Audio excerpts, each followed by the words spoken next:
Moja kwa moja tuinamisha vichwa vyetu sasa, tumwombe Mungu kwa ajili ya neno la leo. Tumwombe Mungu sasa. Mungu wetu, tuko mbele zako tena tukikushukuru kwa jinsi ulivyotukusanya pamoja kwa neema yako.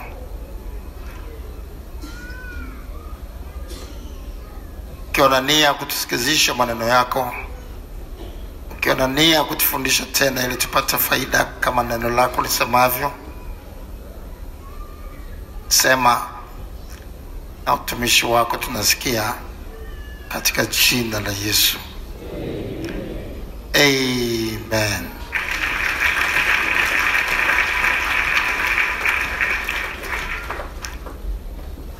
Somo letu sasa muhimu sana siku ya leo lina kichwa, mwenye mwili awaye yote asije akajisifu mbele za Mungu. Mwenye mwili awaye yote asije akajisifu mbele za Mungu. Kichwa cha somo letu kinatokana na neno la msingi ambalo mstari wote tunaosoma katika neno letu la msingi ndio kichwa cha somo pia. Wakorintho wa kwanza sura ya kwanza. Wakorintho wa kwanza sura ya kwanza.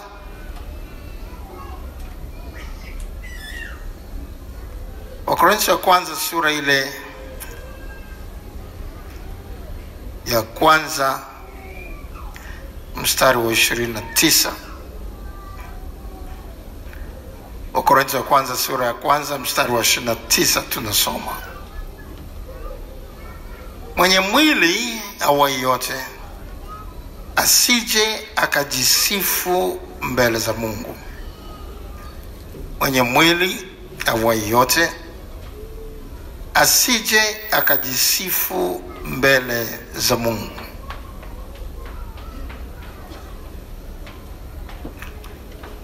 Wakorintho wa kwanza 1:29, mwenye mwili awaye yote asije akajisifu mbele za Mungu.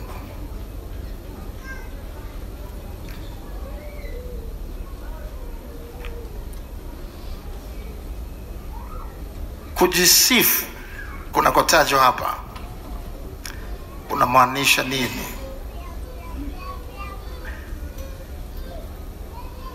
Katika maana yake kunaweza kuwa na maana nyingi katika Biblia ya kujisifu, lakini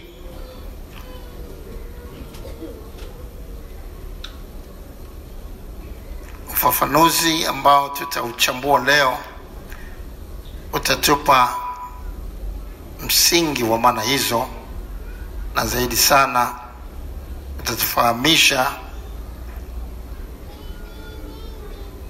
maana ya msingi tunayotakiwa kuifahamu na kuitendea kazi majira kama haya. Twende pamoja katika Yakobo ili tupate ufafanuzi huo wa kujisifu.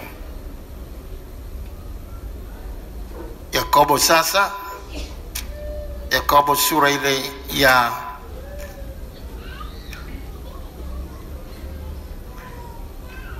Yakobo sura ile ya 4. Yakobo sura ile ya 4 mstari wa 13 mpaka mstari wa 16. Yakobo sura ile ya 4 mstari wa 13 mpaka mstari wa 16 tunasoma. Haya basi, ninyi msemao leo au kesho tutaingia katika mji fulani na kukaa humo mwaka mzima na kufanya biashara na kupata faida, walakini amjui yatakayokuwako kesho.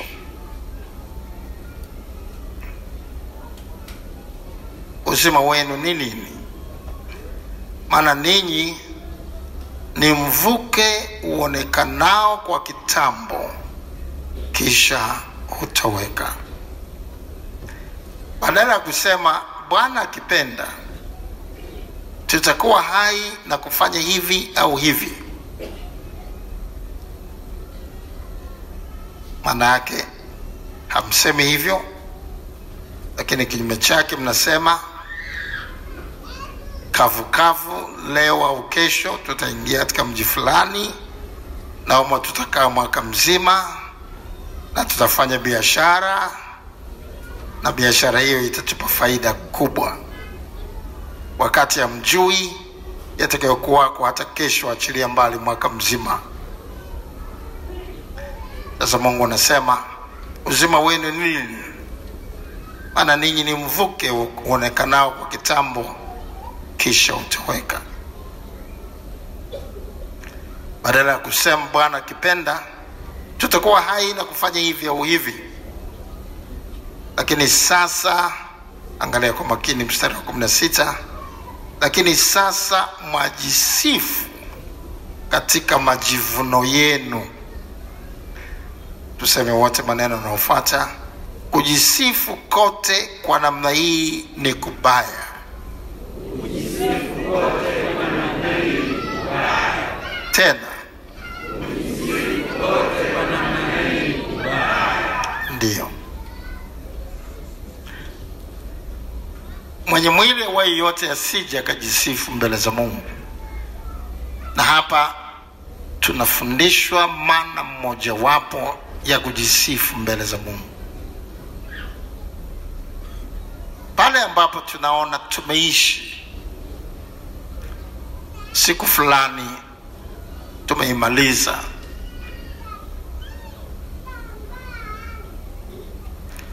tumekuwa salama mwezi mzima, tumekuwa salama mwaka mzima, pale tunapofikiri au kuzungumza kwa tambo na kuwaza kwamba ni kwa nguvu zetu tu tumeweza tukamaliza siku salama, sasa kujisifu kote kwa namna hiyo ni kubaya. Lazima tujue hatujui atakayozaliwa kwa siku moja, achilia mbali mwezi, achilia mbali mwaka. Kwa hiyo tunapofikia majira kama haya ambayo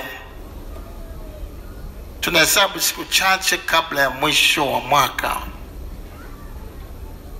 ni wakati wa kumshukuru Mungu sana. Kimsingi, yule mtu ambaye hajisifu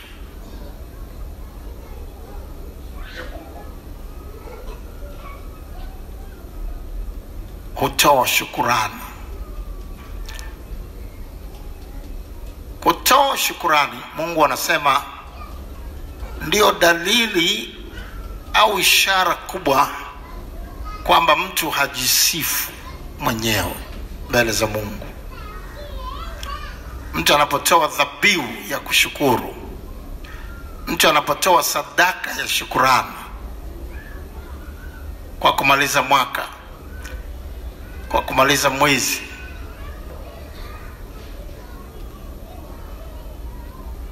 kufanya hivyo, Mungu anasema ndiko kumtukuza, ndiko kunakohesabiwa hasa kwamba hatujisifu mbele zake, lakini tunamsifu yeye, tunamtukuza yeye. Pale tunapotoa dhabihu ya kushukuru au sadaka ya shukurani, tunakuwa tunamwambia Mungu kwamba bila wewe nisingeweza kumaliza mwaka huu. Niko hivi nilivyo kwa sababu yako wewe, kwa sababu wewe umependa niwe hivi nilivyo. Na hapo ndipo tunapokuwa tunajilinganisha na wengi ambao wamekufa, wengi ambao hawapo pamoja nasi. Tulikuwa nao mwanzo wa mwaka, lakini hawako pamoja nasi.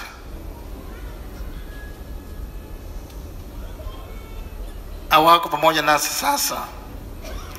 Na kwa nini hawako pamoja nasi?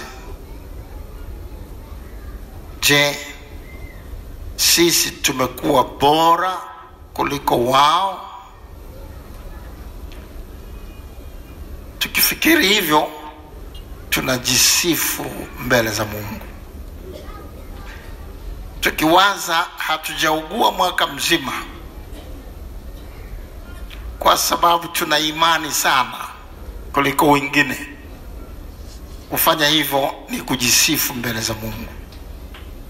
Na anasema mwenye mwili awaye yote asifanye nini? Asijisifu mbele zake. Tukiwaza kwamba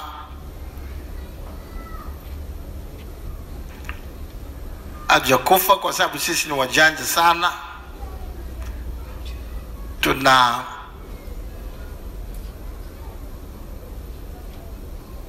fedha za matibabu,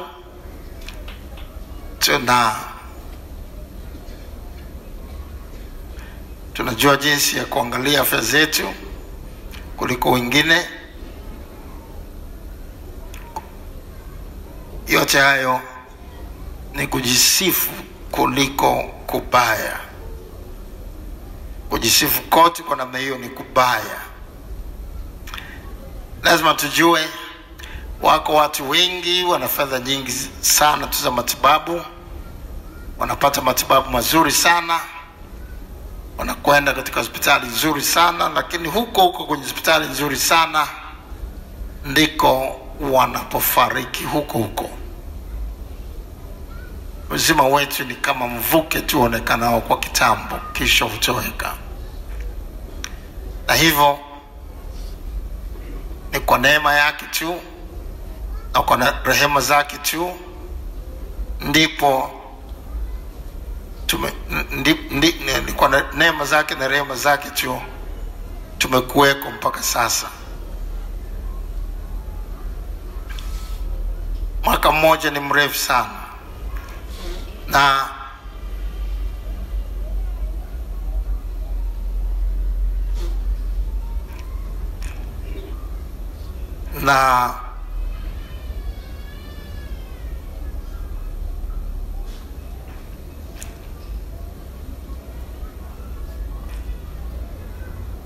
ni neema ya Mungu kwamba tunaishi mpaka leo. Kweli si kweli? Nuhu alikuwa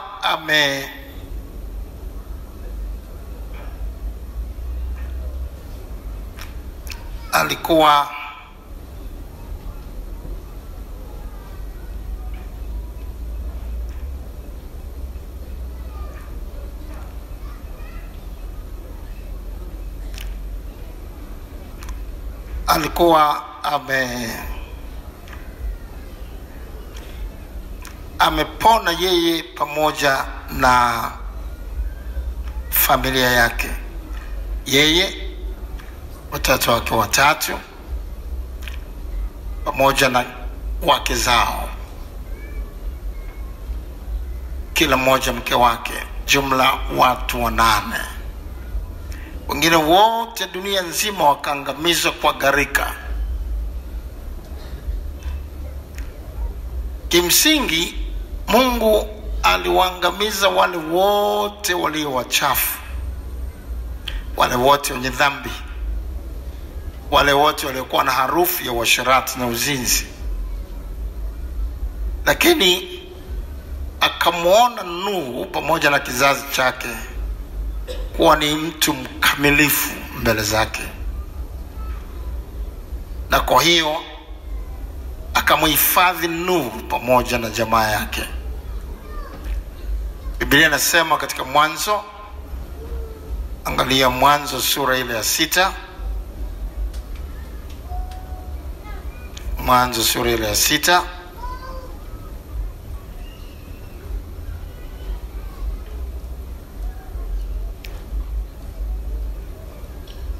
Mwanzo sura ile ya 6.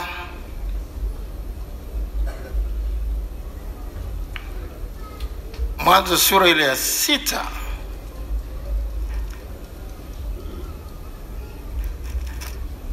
Mwanzo sura ile ya 6. Tunasoma mstari ule wa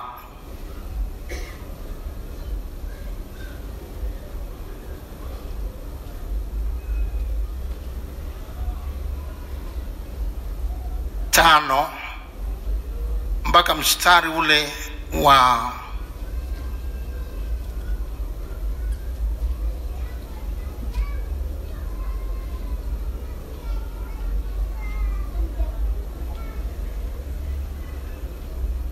Mwanzo 6. Tusome mstari wa 5 mpaka mstari ule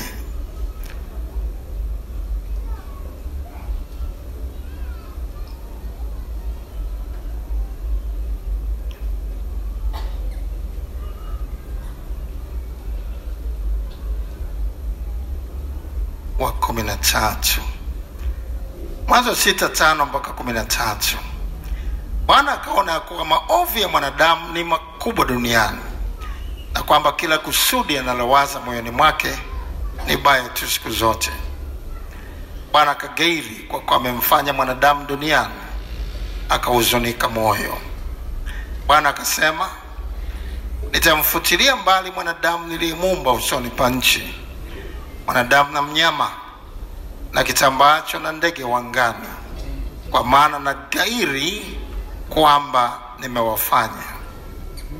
Tuseme wote, lakini Nuhu akapata neema machoni pa Bwana.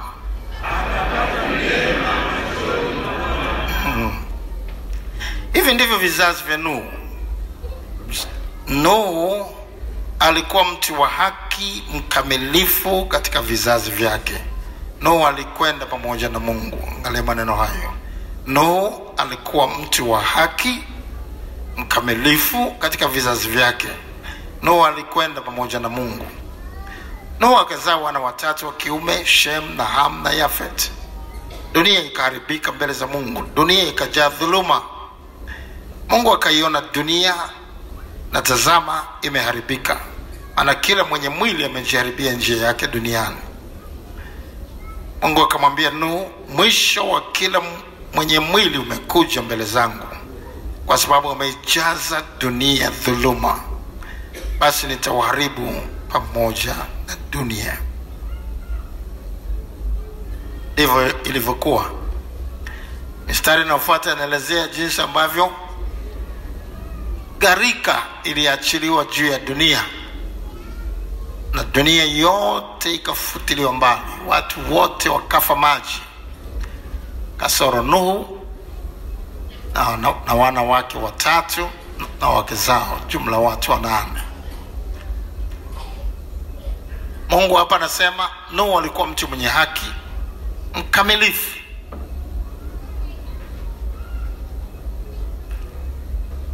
Na hivyo kwenye dhambi wakaangamizwa waliojaribu nafsi zao, lakini yeye akaingizwa katika safina, akahifadhiwa salama. Sasa tunajifunza kitu kwa Nuhu hapa.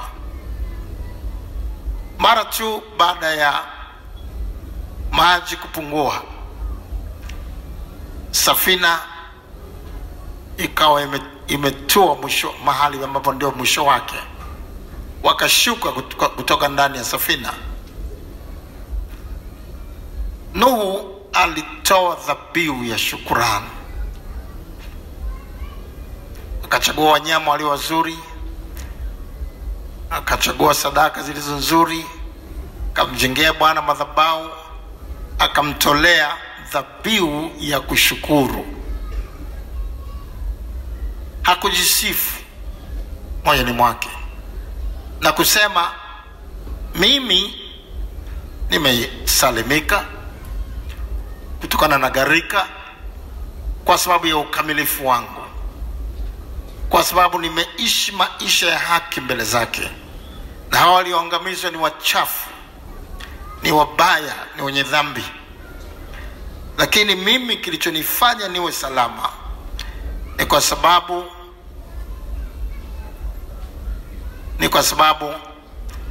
nimeishi maisha ya ukamilifu mbele za Mungu.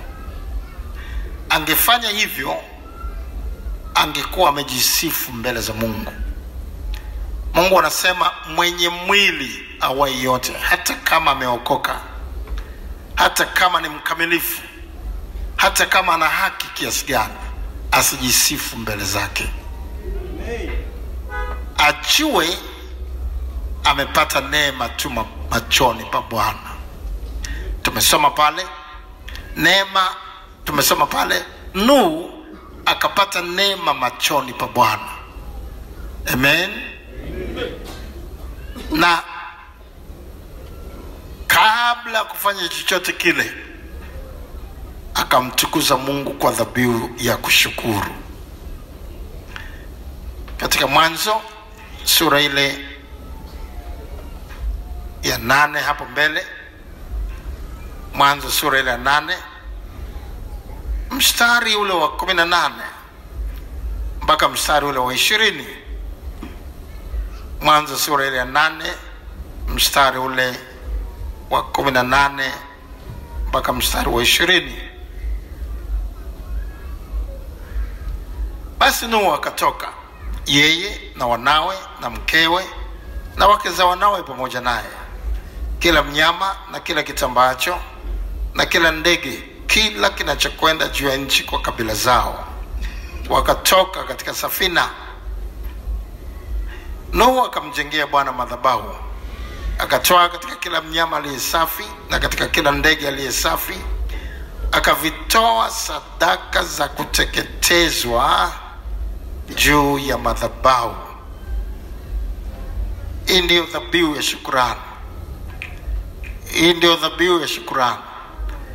Anavitoa kama sadaka ya kumshukuru Mungu, kwamba asante Mungu kwa sababu nimepata neema machoni pako. Nimepata neema machoni pako. Na mimi ningekuwa nimeangamizwa kama hao wengine. Kama nimekuwa mkamilifu, ni kutokana na wewe Bwana. Ukamilifu nimeupokea kutoka kwako. Nimeishi maisha ya haki mbele zako, na si kwa uwezo wangu wala kwa nguvu zangu, ni kwa uwezo wako. Maana pasipo wewe mimi siwezi kufanya neno lolote. Asante kwa neema yako. Yule mtu ambaye anajua kwamba yuko hivyo alivyo kwa sababu ya neema, kwa sababu amepata neema machoni pa Bwana, huyu mtu ndio anahesabiwa hajisifu mbele zake. Kinyume chake, anahesabika anajisifu mbele za Mungu, na kujisifu kokote kwa namna hiyo, maandiko yanasema ni kubaya, na kama ni kubaya huleta matokeo mabaya vile vile. Sasa kama tulivyogusia, ndio maana Mungu anasema katika Zaburi ya 50 mstari wa 23, Zaburi ya 50 mstari wa 23, Mungu hapa anasema, atoaye dhabihu za kushukuru ndiye anayenitukuza. Atoaye dhabihu za kushukuru ndiye anayenitukuza. Ile ambaye sasa anakaa na kutafakari na kuangalia, kwa mfano kama hivi tunavyomaliza mwaka, imekuwaje yeye yuko miongoni mwa watu wanaomaliza mwaka, yeye na familia yake, ndipo anagundua si kwa uwezo wake, si kwa nguvu zake, ni kwa sababu amepata neema machoni pa Bwana. Na mtu anayegundua amepata neema machoni pa Bwana, anadhihirisha tendo, anadhihirisha hicho anachokiwaza moyoni kwa kutoa dhabihu ya kushukuru, au kwa lugha nyingine kwa kutoa sadaka ya shukrani. Amen. Ndugu zangu, tunapomaliza mwaka, wakati wote lazima tukumbuke idadi ya watu wanaokufa kwa mwaka mmoja ni wengi sana duniani. Kulingana na takwimu za hivi karibuni,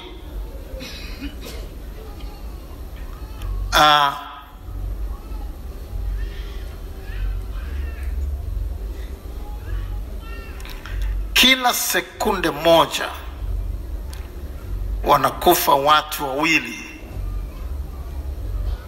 Sekunde ni ile tu tap, ile tu tap.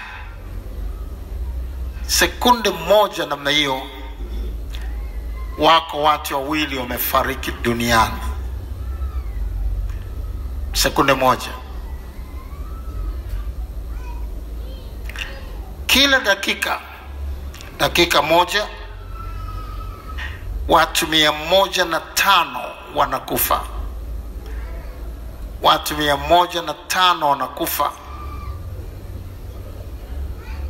kila sekunde. Karibia watu wawili wanakufa. Na kila dakika moja watu takriban 105 wanafariki duniani. Kila dakika, kila saa moja wanafariki watu takriban 6,316. 6,316 kwa saa moja wanafariki duniani.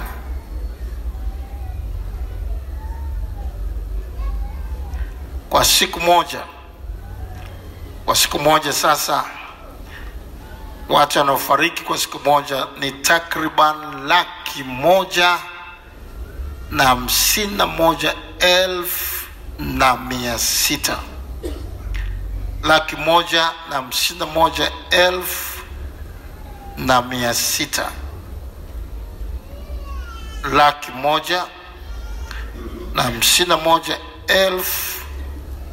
151,600. Jaribu kuwaza.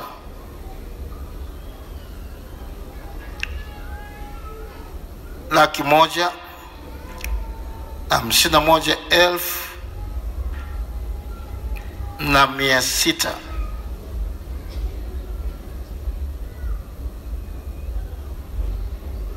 wanakufa kwa siku moja.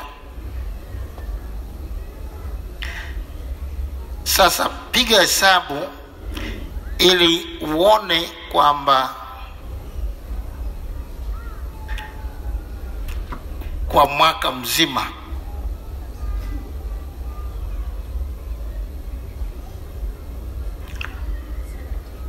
mzima sasa wanakuwa wamekufa watu wangapi? Laki moja na 51,600 kwa siku moja.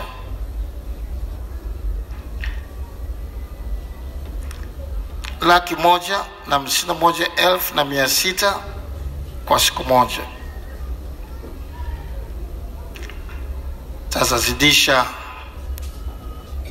mara 365.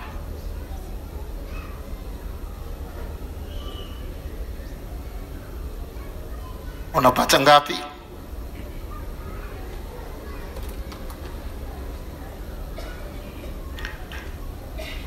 Jaribu kupata picha tu ya watu wangapi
151,600 zidisha mara 365, unapata idadi ya takriban 1,334,000.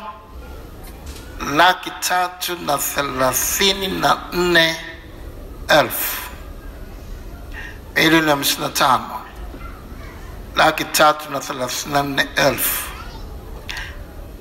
ni karibu sawa na idadi ya Watanzania wote, idadi ya wakazi wote wa nchi ya Tanzania wanakufa kila mwaka duniani.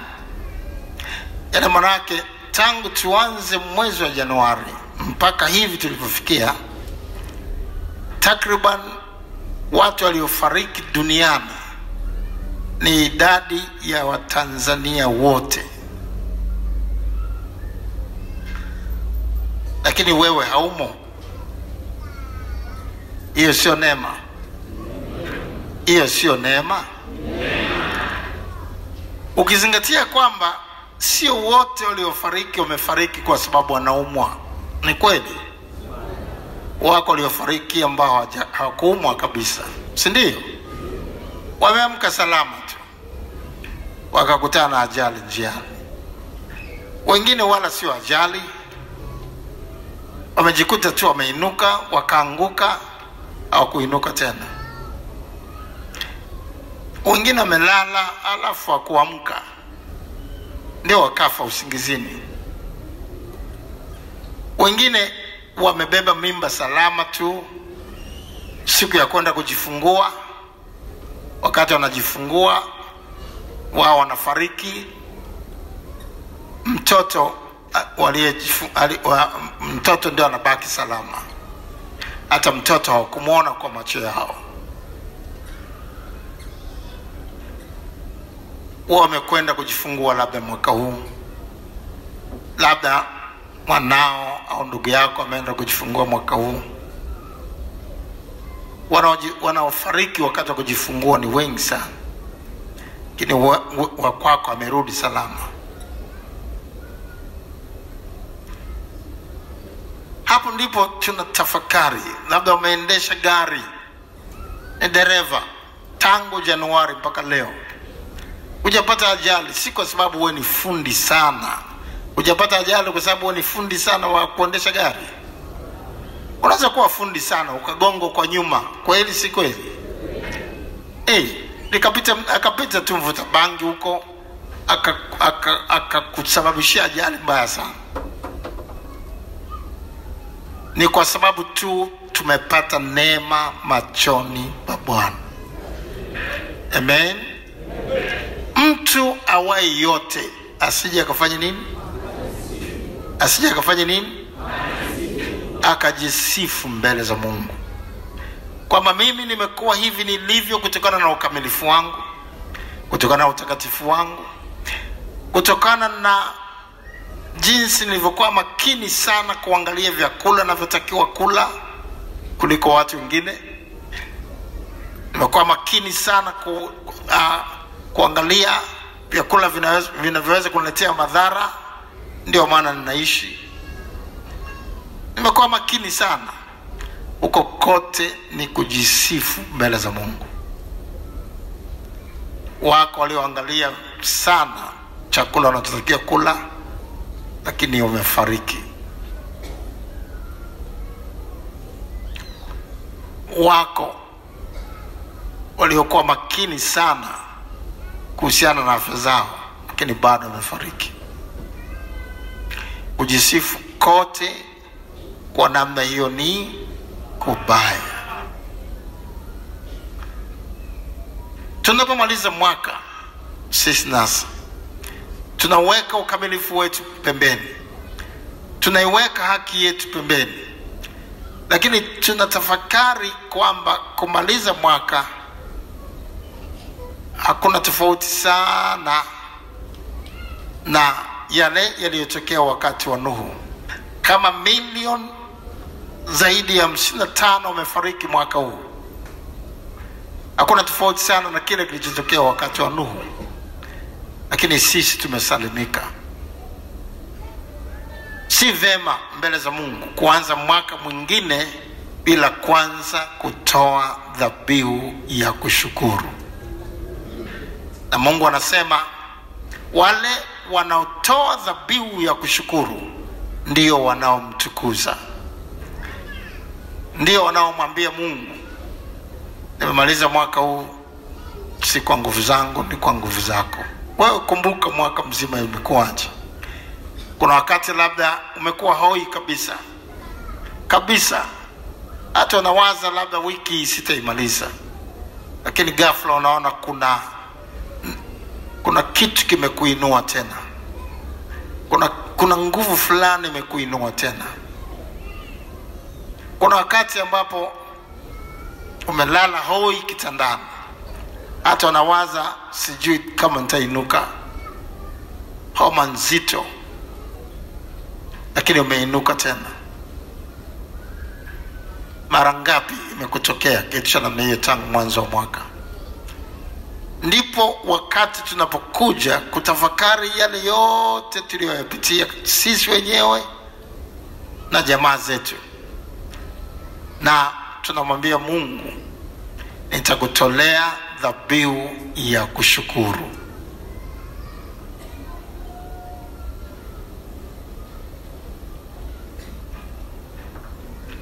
Nuhu hakuanza kufanya shughuli zozote nyingine, lakini alianza kwa kumtolea Mungu dhabihu ya kushukuru. Ndicho hiki ambacho tumekuwa tunakitafakari wakati kama huu, mwaka hadi mwaka, kwa sababu hili hatuwezi kulizoea. Amen. Hili hatuwezi kulizoea kwa sababu ni jipya kwetu wakati wote tunapoona mwaka mwingine tumeumaliza. Amen. Katika Zaburi 116 mstari wa 12 alafu mstari wa 17, Zaburi 116 mstari wa 12 alafu mstari wa 17 tunasoma, nimrudishie Bwana nini kwa ukarimu wake wote alionitendea? Nitakutolea dhabihu ya kushukuru.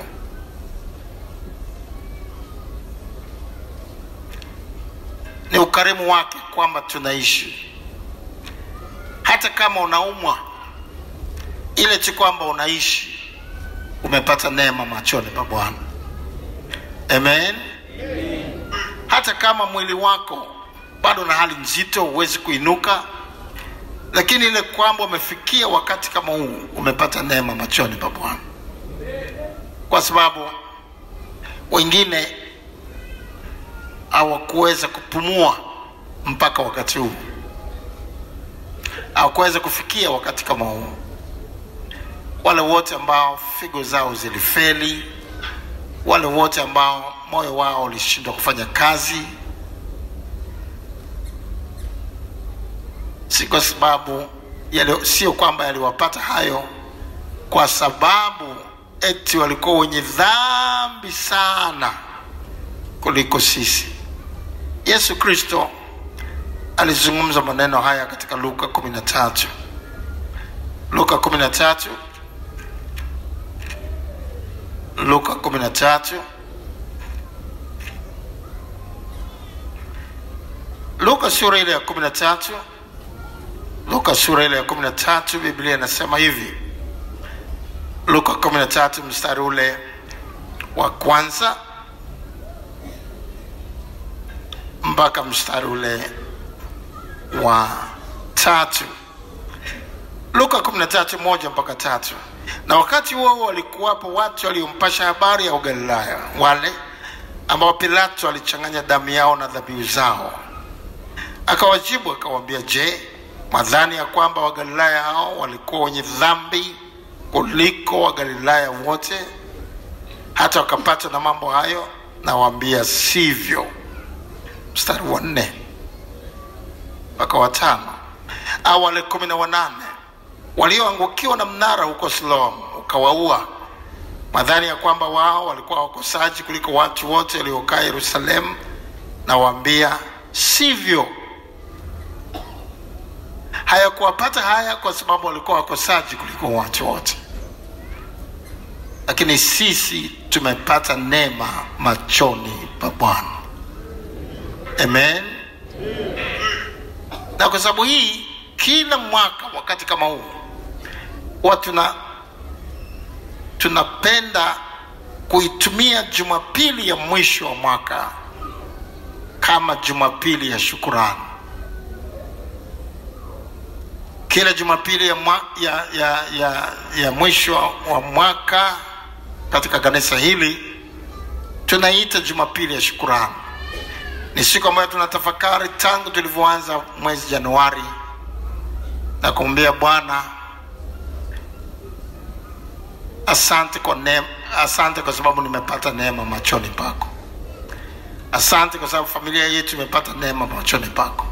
Unaweza kusema lakini mimi nimefiwa watu kadhaa mwaka huu. Ni kweli umefiwa watu kadhaa, lakini kumbuka wako watu ambao wamefiwa watu wote. Ayubu alifiwa na watoto wake wote watoto wake wote 10 kwa siku ngapi? Kwa siku ngapi? Moja. Siku moja.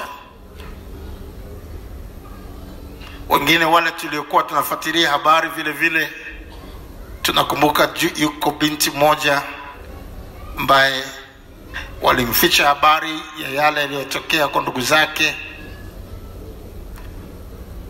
ili afanye mtihani kwanza amalize, na baada ya kumaliza kufanya mtihani ndio akamwambia ndugu zako, walikuwa wengi tu ndugu zake wote kwa pamoja walikuwa wanasafiri na wamefariki wote kutokana na maafa ya mafuriko yaliyotokea hivi karibuni. Unaona, ndugu wote wanapukutika siku moja. Kwa hiyo nimefiwa na huyu mpendo wangu mmoja, nimefiwa na wawili na watatu, wako waliofiwa na wote wamebaki peke yao. Bado hata hapo tumepata neema machoni pa Bwana. Amen. Mimi nilishika ujauzito, lakini ujauzito sikuweza kujifungua. Nimejifungua lakini nimejifungua mtoto akiwa amefariki. Sasa hapo napo nitashukuru wakati mtoto simuoni. Hata hapo bado umepata neema machoni pa Bwana. Wako ambao hawainuki, wako ambao sio mtoto anafariki lakini na wao wanafariki, ile kwamba uko salama, umepata neema machoni pa Bwana. Lakini mimi nimemaliza mwaka kwa kufeli mtihani, na hapo ni shukuru. Hata hapo bado umepata neema machoni pa Bwana. Madam unaishi, kushindwa huko sio kushindwa katika maisha. Bado unaweza kufanya mtihani tena na ukashinda na zaidi ya kushinda. Madam unaishi, bado kuna nafasi ya pili ya kufanya mtihani tena. Amen. Kwa hiyo kila mmoja wetu lazima tujue, tukimaliza mwaka bila kumpa Mungu shukrani, bila kutoa dhabihu ya shukrani, bila kutoa sadaka ya shukrani, hapo tunakuwa tumejisifu mbele zake. Na kujisifu kote kwa namna hiyo ni kubaya. Lazima tujue ni Bwana tu amependa kwamba tunaishi hata sasa. Amen. Na Mungu anapendezwa na shukrani za namna hiyo, kiasi kwamba wakati Nuhu na jamaa yake walivyomtolea dhabihu hizo za shukrani, Mungu alitamka baraka kubwa kwake na kwa kizazi chake. Katika Mwanzo, pale tuliposoma katika Mwanzo sura ile ya 8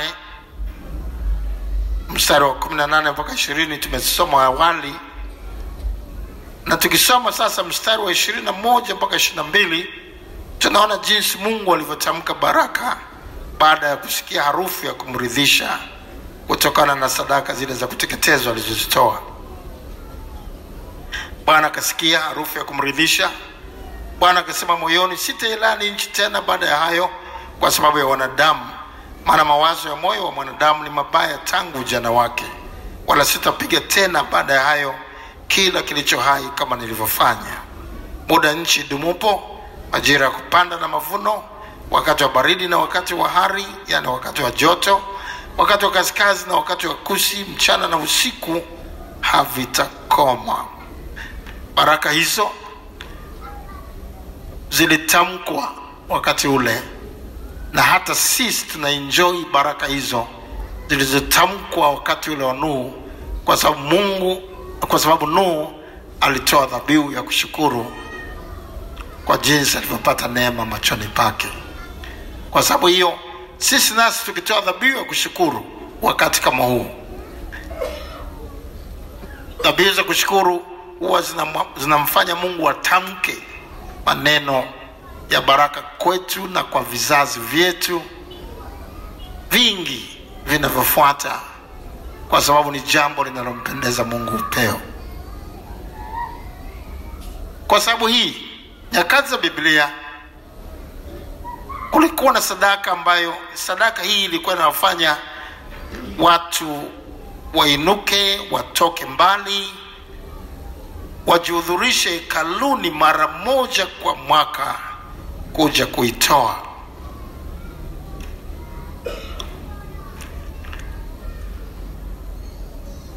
Katika Samueli wa kwanza sura ile ya kwanza, Samueli wa kwanza sura ile ya kwanza, tunaona sio tu walikuja kuitoa mara moja kwa mwaka dhabihu kama hii, lakini katika familia mtu alihakikisha kwamba kila mtu anakuwa na bahasha yake, kila mtu anakuwa na sadaka yake ya kutoa. Ni familia yote tumepata neema machoni pa Bwana, ndio maana tuko leo pamoja, tuko hapa, tunaweza tukasherehekea kumaliza mwaka. Kwa sababu hiyo, asiwepo hata mmoja katika familia ambaye atakuwa hajatoa dhabihu ya kushukuru. Lakini sisi wote kama familia, kumbuka wakati wa Nuhu walishukuru kama familia, wote wakashukuru kwa pamoja, kila mmoja alihusika katika ile dhabihu ya kushukuru.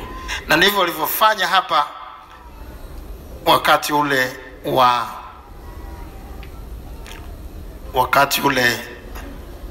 wa mtu mmoja aliyeitwa Elikana. Samueli wa kwanza sasa sura ile ya kwanza, tunasoma mstari ule wa kwanza, alafu tutasoma mstari wa 3 mpaka mstari ule wa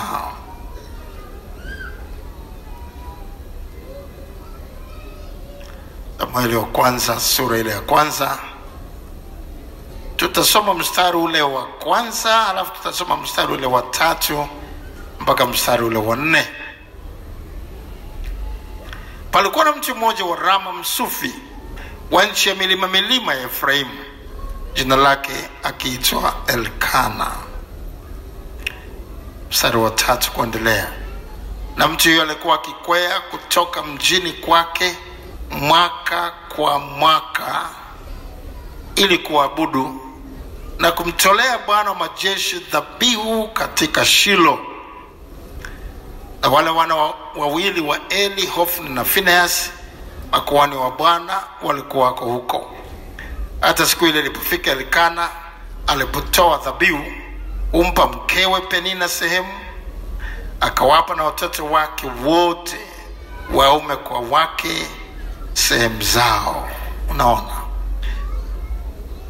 Elkana anampa mkewe dhabihu ya kutoa, na watoto wote waume watoto wa kiume na wa kike, kila mmoja anampa dhabihu ya kushukuru. Na alifanya hivyo mwaka hadi mwaka mwingine. Wako watu ambao katikati yetu wamekuwa wanafanya hivyo mwaka hadi mwaka, na mengi tunayoona mwaka unaofuata kwa hakika yanakuwa yametokana na ufunguo huo wa kumtolea Bwana dhabihu ya kushukuru tunapomaliza mwaka. Kwa sababu hii tunataka kufanya hivyo tena mwaka huu na kuzidi. Amen. Amen. Kumaliza mwaka hivyo ni vyema si vyema? Ni vyema si vyema? Ndio. Tunamaliza mwaka kwa kujinyenyekeza mbele za Bwana na kumwambia Mungu, bila wewe nisingekuweko hapa. Amen. Watakatifu tuliowazika mwaka huu, wengine walikuwepo maombi ya tai, wengine walikuwa naishi maisha yenye ushuhuda wa ajabu kabisa katikati yetu, lakini wametangulia mbele za Bwana. Wengine ni watumishi wa Mungu wanaohubiri utakatifu, wametangulia mbele za Bwana. Kwa nini sisi tumepata neema tu machoni pa Bwana? Si kwa sababu ya lolote lile tulilofanya, si kwa sababu tuna hiki au kile, la hasha. Kujisifu kote kwa namna hiyo ni kubaya. Na hivyo sasa, la msingi la kuangalia, lazima tutoe sadaka ambayo harufu yake itamridhisha Bwana. Sio sadaka tu ili mradi tunatoa sadaka. Noa alichagua wale wanyama walio wazuri,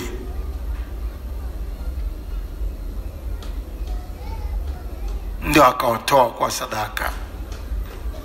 Hakutoa mnyama yeyote tu, aliwachagua wale wazuri na akahakikisha ile sadaka ni nzuri, ni kubwa.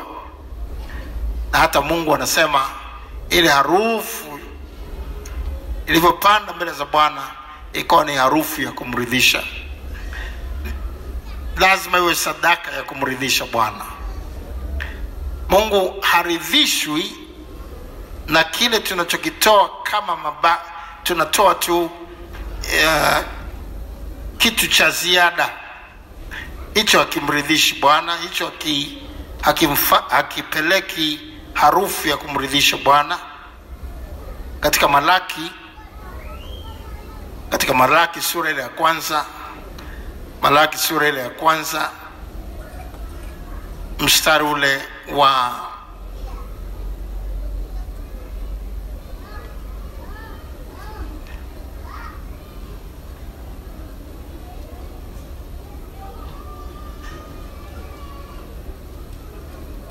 Malaki sura ya kwanza mstari ule wa 6, alafu tunasoma mstari ule wa 8.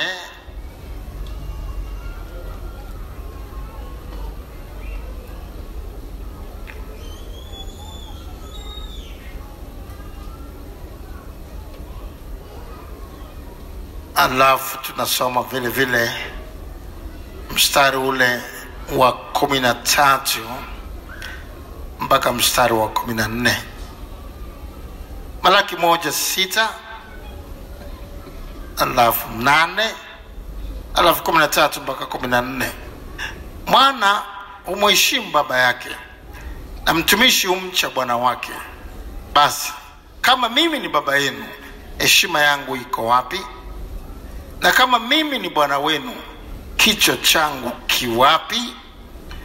Bwana wa majeshi auliza ninyi, enyi makuhani mnaolidharau jina langu.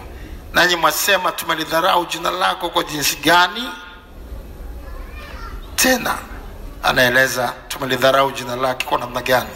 Tena mtoapo sadaka aliye kipofu si vibaya, yani mnaona ni sawa. Na mtoapo sadaka walio vilema na wagonjwa, yani wanyama walio vilema na wagonjwa, si vibaya, mnaona ni sawa. Haya, mtolee liwali wako. Je, atakuwa radhi nawe au atakukubali nafsi yako? Asema Bwana majeshi. Tena mwasema, tazama jambo hili linatuchokesha namna gani, nanyi mmelidharau. Mbona tumekuwa tunafanya mwaka hadi mwaka, jambo hili linachosha, na hivyo mmelidharau. Asema Bwana majeshi, nanyi mmeleta kitu kilichopatikana kwa udhalimu na kilema na kilicho kigonjwa, ndivyo mnavyoleta sadaka. Je, ni kubali hii mikononi mwenu? Asema Bwana. Jibu ni la, sitaikubali, haitaniridhisha. Mmetoa vilivyo vibaya, mmetoa vile ambavyo mnaona nyinyi wenyewe haviwafai, badala ya kuchagua vilivyo vizuri, vilivyo vyema, ambavyo ninyi wenyewe mngetamani kuendelea kuwa navyo. Siwezi kuikubali sadaka hiyo, hiyo hainiridhishi. Na anasema badala ya baraka itakuwa laana. Lakini nalaaniwa mtu mwenye kudanganya, ambaye katika kundi lake ana mume akaweka nadhiri, ila mtolea Bwana kitu kilicho na kilema. Kwa maana mimi ni mfalme mkuu, asema Bwana majeshi, na jina langu latisha katika mataifa.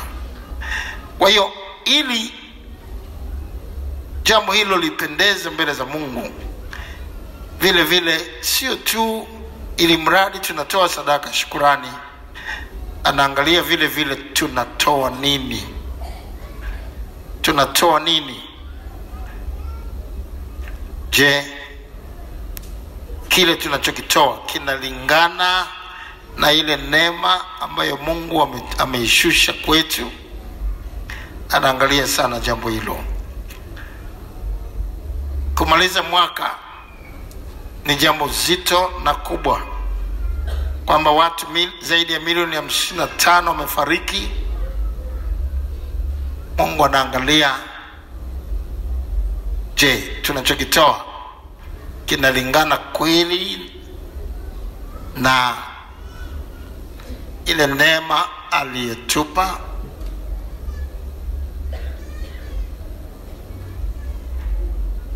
Walikuwa watu wawili waliotoa sadaka.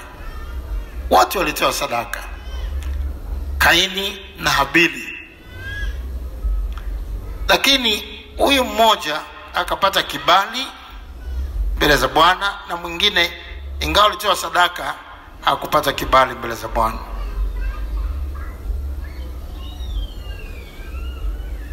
Katika Mwanzo sura ile ya 4, Mwanzo sura ile ya 4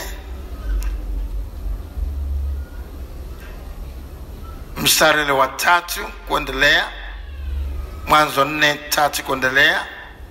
Ikawa hatimaye Kaini akaleta mazao ya ardhi sadaka kwa Bwana. Ametoa sadaka Kaini, sio kusema kutoa, alitoa. Habili naye akaleta wazao wa kwanza wa wanyama wake. Angalia, wazao wa kwanza wa wanyama wake na sehemu zilizonona za wanyama. Tuseme hivyo, na sehemu tuseme hivyo, wazao wa kwanza wa wanyama wake, na sehemu zilizonona za wanyama. Bwana akamtakabali Habili na sadaka yake, bali Kaini hakumtakabali wala sadaka yake. Wote walitoa sadaka, lakini sadaka ya Habili ndio ikapata kibali mbele za Bwana. Bwana akaridhishwa nayo, akaona huyu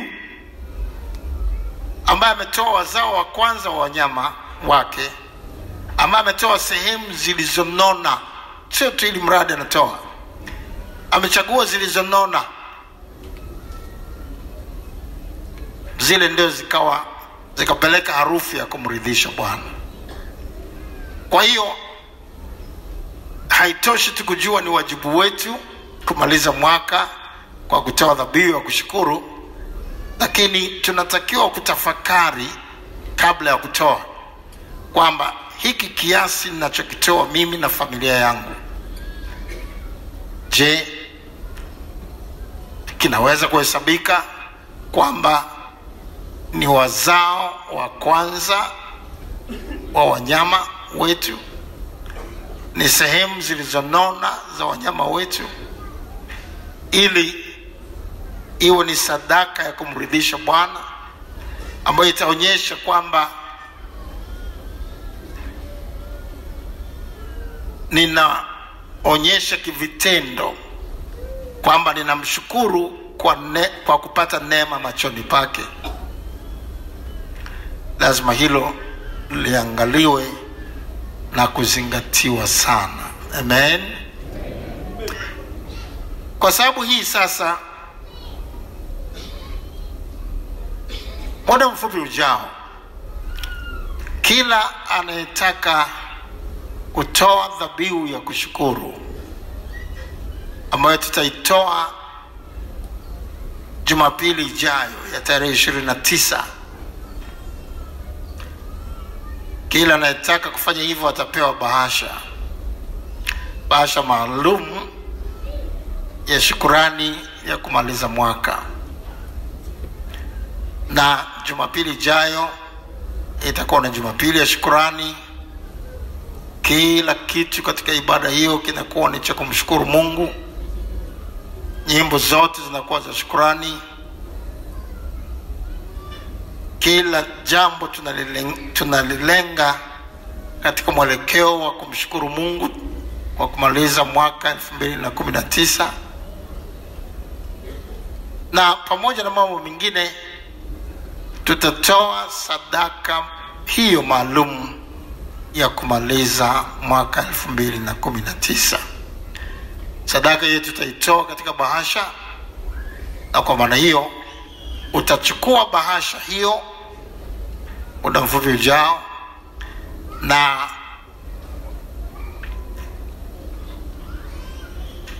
kulingana na kile kiasi unachokitoa, unaweza kuwa na bahasha hiyo moja haiwezi kutosha, unaweza kuchukua bahasha zaidi ya moja. Lakini vile vile unaweza kuwaza kutoa kwa ajili ya wengine katika familia kama alivyofanya Elikana. Kwa unaweza kuchukua bahasha kadhaa kwa ajili ya watoto, kwa ajili ya ndugu na jamaa walioko nyumbani kwako ambao hawamjui Kristo vile unavyomjua wewe, na ukatoa kwa niaba yao. Lakini wengine wale ambao unaweza ukawaeleza kitu hiki na wakaelewa, vile vile unaweza kuchukua bahasha kuwapelekea, ili wao nao washiriki katika kumrudishia Mungu utukufu. Yule anayetoa dhabihu za kushukuru ndiye anayenitukuza. Amen. Unaweza kumfundisha yule ambaye umemwacha nyumbani na unajua na atakuelewa, unaweza kuchukua bahasha yake pia ukampelekea, alafu kuhakikisha bahasha zote zinawasilishwa siku hiyo. Wengine wamekuwa na desturi ya kuwasilisha hizo bahasha kwa muda mrefu sana mbele, na imekuwa inajitokeza hivyo mara kwa mara. Tuzingatie sana kurudisha siku ile inayokuwa imepangwa. Kuna kitu cha ziada ambacho kinaongezeka katika kufanya hivyo, kwa sababu inakuwa ni siku maalum ambayo tunaileta sadaka hiyo iliyo wakfu mbele zake kwa pamoja.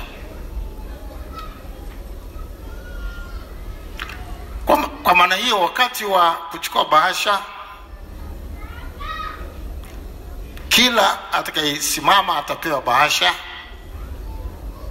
Zingatia tu kwamba unaweza kuzungumza unataka ngapi, na hivyo unaweza kupewa bahasha 2, 3, 4, 5 hata 6 kulingana na mahitaji yako. Usichukue tu bahasha ile mradi unachukua kwa sababu unajua hii ni atapewa fulani na hii ni ya fulani na hii ni ya fulani, au mimi mwenyewe nitatumia zaidi ya moja, na unachukua kwa sababu una lengo la kuzirudisha.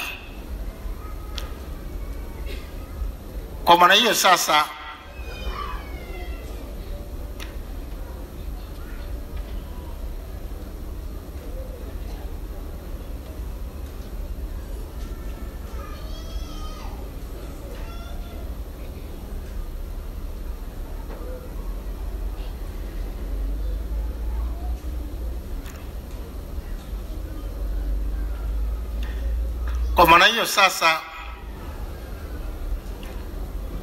tunahitaji kuchukua bahasha hizo sasa kwa shukrani. Lakini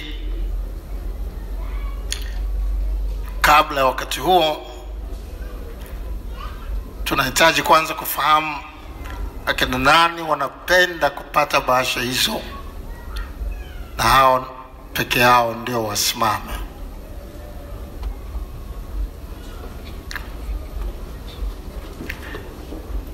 Kisha baada ya kusimama, weka mikono yako juu. Mungu mwema, wote tulioweka mikono yetu juu,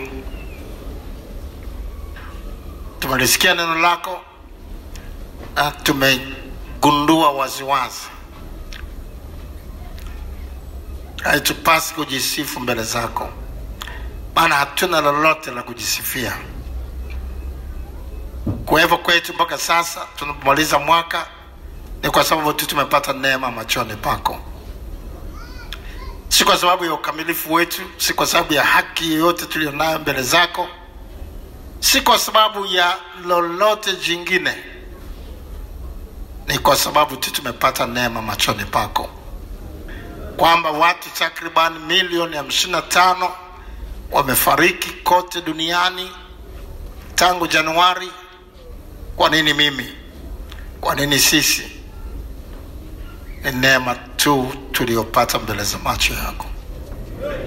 Na kwa sababu Bwana tumeweka mikono yetu juu, na Bwana tunakusudia kutoa dhabihu ya shukrani.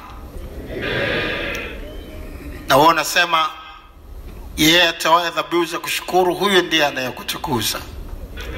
Kama alivyosema na Ibrahimu, ukamwambia juu ya kumtoa mwanawe Isaka, endelea basi kusema na kila moyo mmoja wetu, ili mjulishe achukue bahasha ngapi, zipi ni kwa ajili yake, zipi ni kwa ajili ya yule au yule, ili tufanye yaliyo mapenzi yako.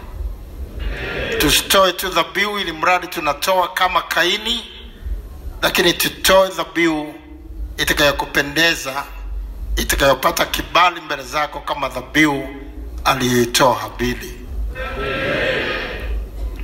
Mpe kila mmoja wetu kufanya hivyo na kuzidi, katika jina la Yesu. Amen.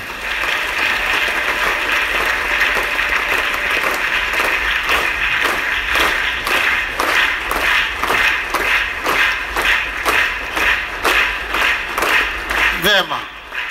Kwa hiyo watakapokuwa wanapita wahudumu na bahasha hizo, usipoeleza unataka ngapi, watakupa moja tu. Lakini ukitaka zaidi ya moja, itabidi uambie kiasi unachotaka. Na ukishapata hizo bahasha, utaketi, na waliosimama ndio watajulikana kwamba hawa bado hawajapata.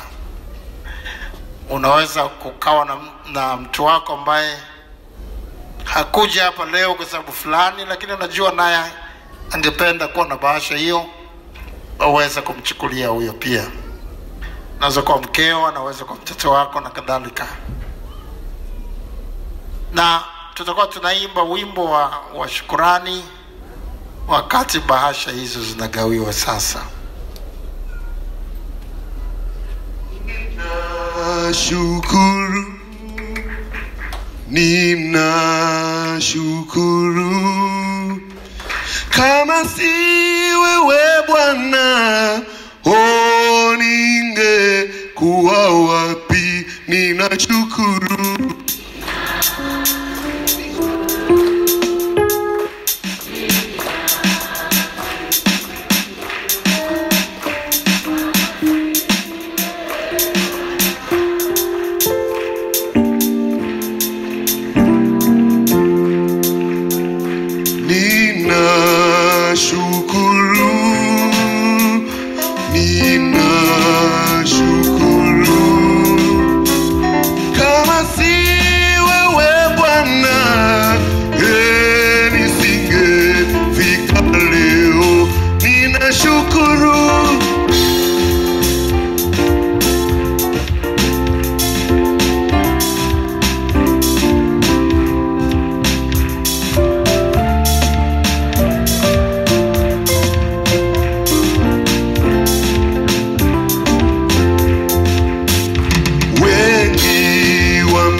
Simama pale ulipo sasa.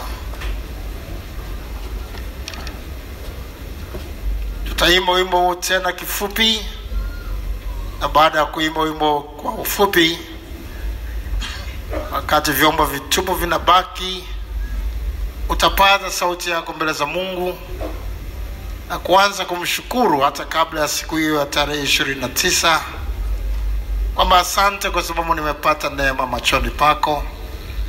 Asante kwa sababu familia yetu imepata neema machoni pako. Asante hata kwa ajili ya taifa letu kwamba limepata neema machoni pako. Kuna mengi unayoweza kuja mbele za Bwana ukishukuru na kumwambia Bwana akupe moyo wa shukrani, na moyo huo udhihirike unapomtolea dhabihu ya kushukuru Jumapili ijayo. Na wale ambao hawajafika leo, wakija siku ya Christmas Jumatano hii, wanaweza kupata bahasha hizo pia. Tunaweza kuarifu hivyo. Na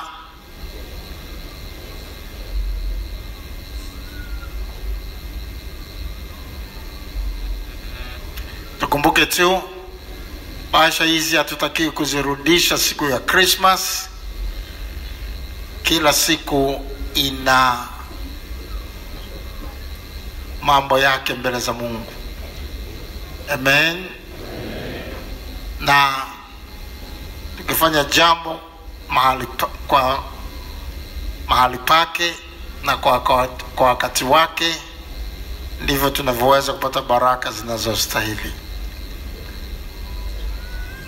Tukijua hayo sasa, tutaimba wimbo huu kwa nguvu zaidi kuliko pale mwanzo. Alafu tutaimba tu kifupi, alafu utapaza sauti yako ya shukrani wakati wa vyombo vitupu na kumwambia Bwana asante kwa jinsi ulivyonipa neema machoni pako. Hata ninahesabu siku chache zilizosalia kabla ya kumaliza mwaka, bado nikiwa napumua, nikiwa na afya yangu kiroho, bado nakutaja Yesu Kristo kuwa ni Bwana na Mwokozi wa maisha yangu. Kuna mengi ya kuzungumza. Twende pamoja.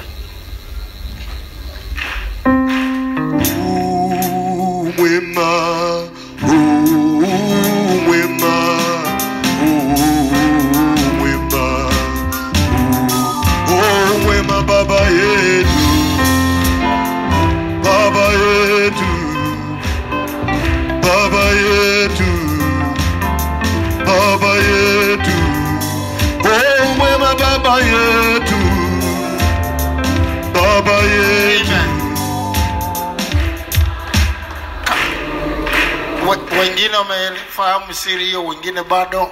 Kama Mungu yu mwema kweli kwako, utapaza sauti zako kweli kwa shukrani, na vyombo vitakuwa tunarekebisha, sio vipige makelele kuzidi sauti zetu, ili sauti zetu zisikike mbele za Bwana. Twende. Mwema, mwema, mwema, oh mwema Baba yetu, Baba yetu, Baba yetu, Baba yetu, oh mwema Baba yetu, Mungu wetu, Baba yetu, Baba yetu. Tunakushukuru Baba kwa uzima tulionao, kwa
jina la Yesu.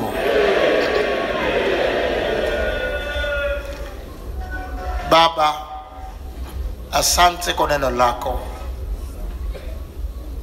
ambalo limekuja kwetu kwa wakati wake, ili mwenye mwili awe yote katikati yetu asije akajisifu mbele zako. Kwa nini tujisifu? Hakuna lolote ambalo hujalipokea kwako. Yote tulionayo tumeyapokea kwako.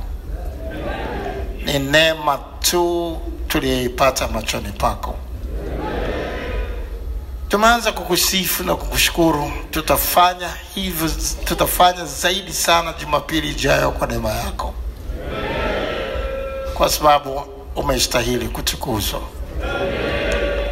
Endelea kusema nasi Roho Mtakatifu kwa habari ya dhabihu tunayotakiwa kuitoa, ambayo itapeleka harufu ya kumridhisha Bwana wetu,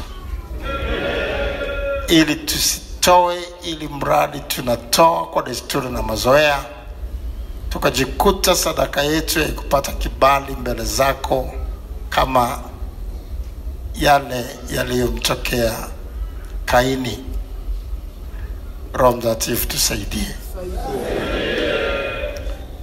Na Bwana mwema, tunaweka mikononi mwako siku nzuri ya Christmas na injili itakayohubiriwa siku hiyo. Bwana, okoa kila kona ya Tanzania kwa neno hilo. Na roho wa maombi ashuke kipekee tangu usiku wa leo. Roho Mtakatifu, ukitusaidia kuomba kwa kuugua, kwa sababu hatujui kuomba itupasavyo, ili maombi yatoshe kulingana na yale makubwa tunayotaka kuyaona siku hiyo. Na zaidi sana vile vile tunaomba kwa ajili ya Jumapili ijayo, siku maalum ya shukrani ya kumaliza mwaka, Jumapili maalum ya shukrani. Roho wako ataitangulia siku hiyo kipekee, ili kwa neema yako kama parapanda ijalia na bado unatupa nafasi tena kuwepo Jumapili ijayo, tumimine mioyo yetu ya shukrani kipekee, tukikutukuza kwa shukrani kwa midomo yetu na kwa dhabihu zetu tutakazokutolea. Kila ambaye anamaliza ibada hii akiwa moyoni analenga kuwepo katika vikao vya zoni na kushiriki kamilifu katika kupanga mikakati ya kuifanya siku ya Krismasi iwe ni siku isiyosahaulika ya uvunaji wa roho za watu, yeye atakayeshiriki kamilifu katika maombi ya section kuelekea siku hiyo,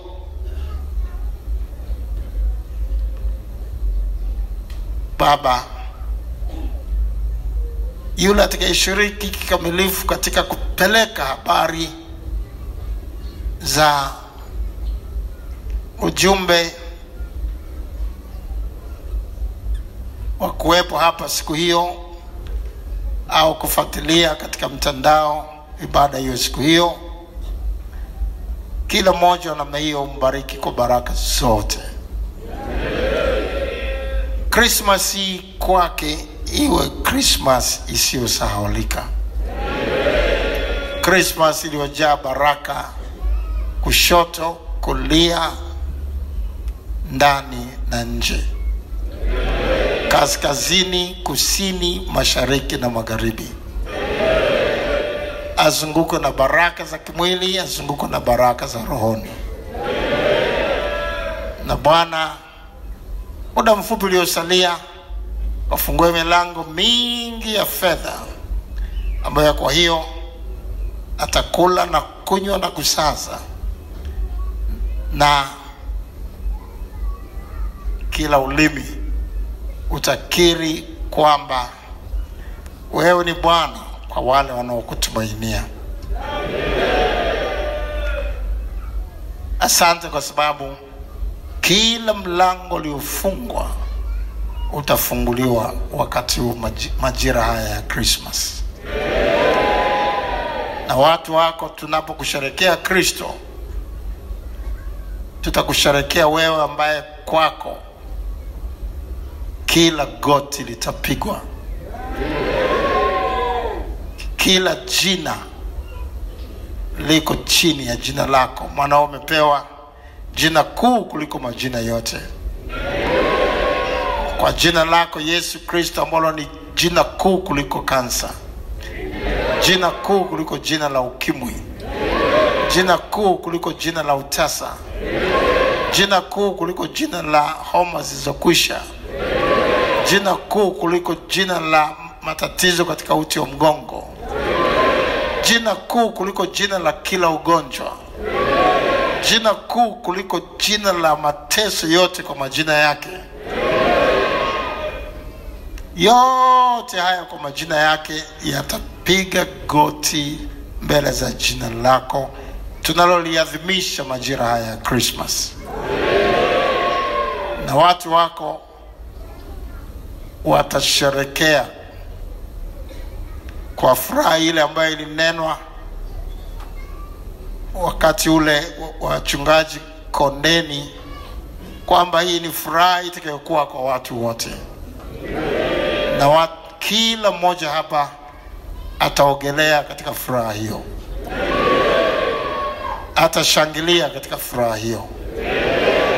Na wiki hii itakuwa wiki ya furaha, kwa sababu kila huzuni utaizamisha kwa utukufu wa Mungu Baba, katika jina la Yesu.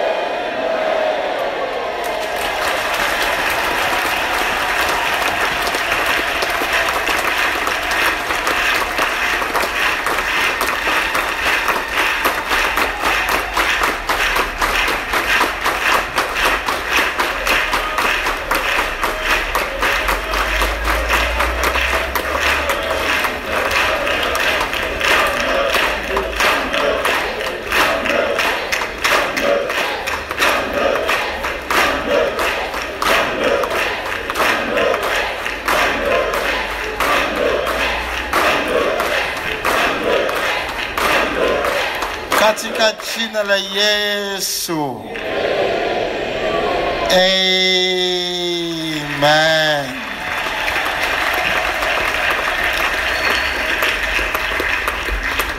Vema sana. Ndivyo tunavyomaliza kabisa ibada yetu kuu kwa leo.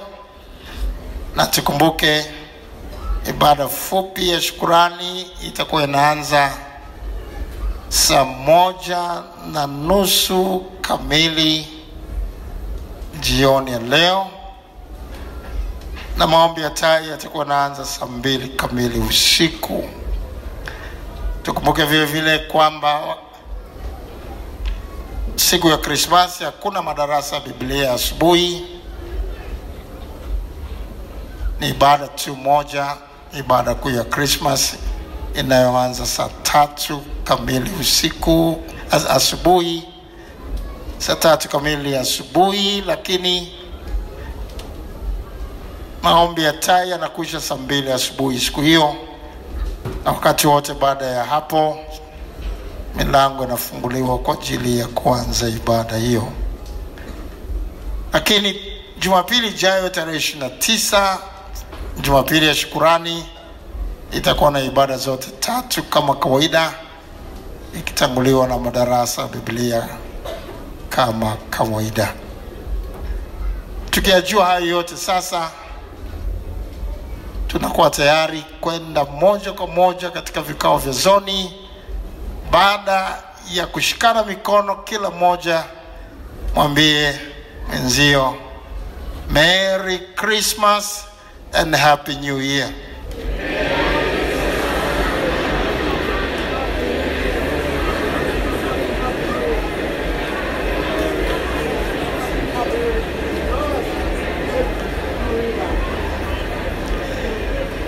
watatu wanne watakie baraka, watakiwe heri ya fanaka, heri na fanaka kwa ajili ya Christmas.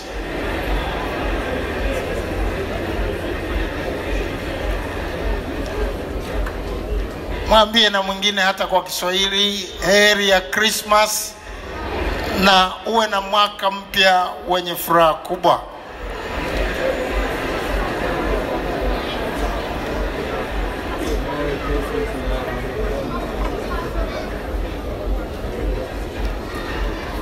Moja kwa moja sasa katika vikao vya zoni zetu.